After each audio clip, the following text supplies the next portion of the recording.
Even when he walks out of McNeil Island, he will never be free.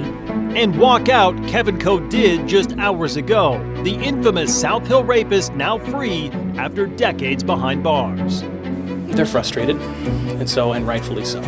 The women he terrorized making their voices heard before his release. White prosecutors say Coe was no longer a threat and where he is headed next. A special edition of KREM 2 News First at 4 starts right now.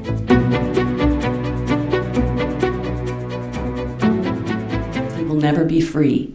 Satan has been a part of his life from the time he was a young adult and started doing these crimes.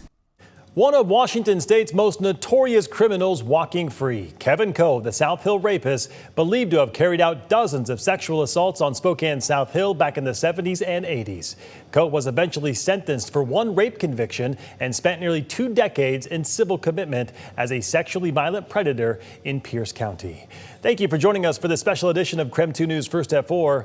I'm Mark Hanrahan. A Spokane County judge signed off on his release this morning after the state's Attorney General's office said it could not meet the burden of proof to hold him any longer. KREM 2's Shannon Mowdy starts off our team coverage tonight with what happened in the courtroom. Inside this courtroom, survivors got the chance to say their piece, knowing it held no sway over what happened here. There is no dispute over the outcome of what's going to be occurring today. The court has no discretion. Judge Julie McKay made clear Wednesday morning she had no choice but to release Kevin Coe under state law. But she did have a choice whether to hear what survivors of his crimes had to say.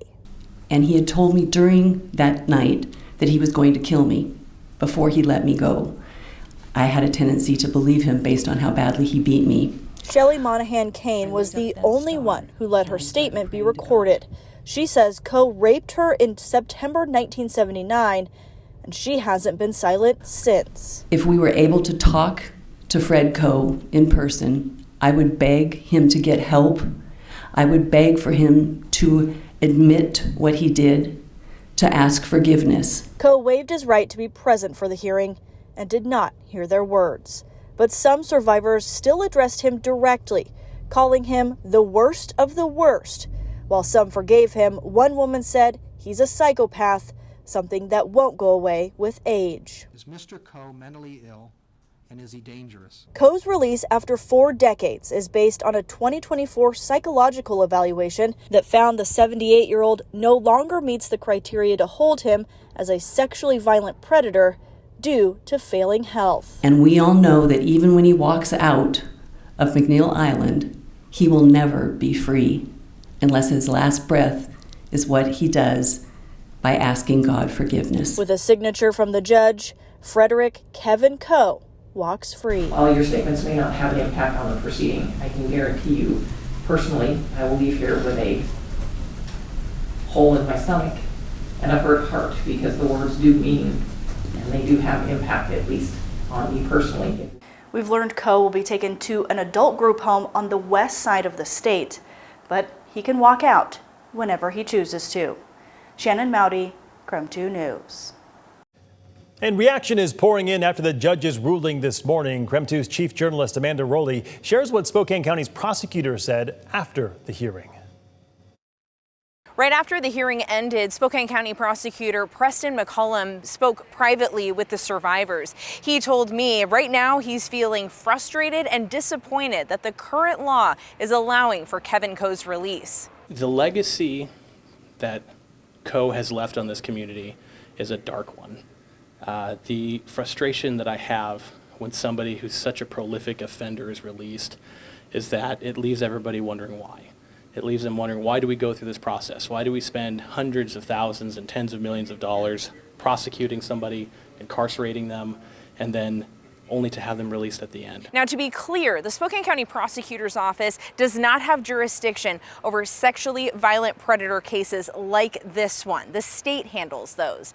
Now, when I asked the prosecutor what we could expect to see formulate from his frustration, he said advocacy. Advocacy and in changing statutes for the better, advocacy moving forward when we're discussing legislation that impacts crime victims, that impacts offender sentences. And so that is an area that I believe very strongly about. The Spokane Superior Court is also weighing in on the ruling. In a press release, the court says it respects how the cases involving Kevin Coe profoundly affect the Spokane community, especially the victims and their families. Adding there was no dispute between the parties for the court to resolve, and that lawyers have an ethical obligation to not pursue cases when they cannot legally prove their case. The county prosecutor hopes this case shows the public how critical the need is for new legislation. Reporting from the Spokane County Courthouse, Amanda Rowley, KREM 2 News. In our effort to bring you more to every story, let's talk about how Coe's release is going to work. Coe underwent a psych exam as the start of the process to make sure he no longer poses a threat to the community.